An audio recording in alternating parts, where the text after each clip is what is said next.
জিএমডির অধ্যক্ষ তথা বরক্ষেত্রী প্রাক্তন বিধায়ক সম্মানীয় শ্রীযুত নারায়ণ ডেকা দেবক এখন ফুলাম গামোচা এখন জাপি আর হরাইরে সম্বর্ধনা জানাব।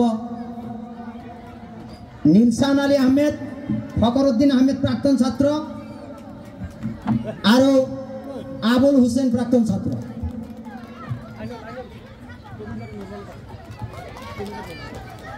আচ্ছা, এইখিনিতে ঘটনা আমার অতি প্রিয় ফার্স্ট ক্লাস ফার্স্ট ঠিকাদার আমার এজন যুবকর্মী যুব সমাজকর্মী দুজন তমিজুদ্দিন আহমেদ আর নুরমাল হোসেন, এই দুজন ব্যক্তিকে আমি মঞ্চলে আইবার অনুরোধ জানালো। ইয়ার পিছত সম্বর্ধনা জানাম মহেশ বর্মন মণ্ডল সভাপতি বরক্ষেত্রী ধর্মপুর, তেখেতক এখন ফুলাম গামোচাৰে সম্বর্ধনা জানাবলৈ অনুরোধ জানালো। ইয়ার পিছত সম্বর্ধনা জানাম রাজু ডেকা মণ্ডল সভাপতি পশ্চিম বরক্ষেত্রী ধর্মপুর, এখন ফুলাম গামোচা।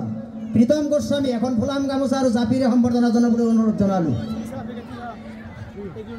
প্রফুল্ল কুমার হালই, তেখেতক এখন ফুলাম গামোচাৰে সম্বর্ধনা জানাবলৈ অনুরোধ জানালো। শেখ মইনুল আলী এখন ফুলাম গামোচা, শেখ মইনুল আলী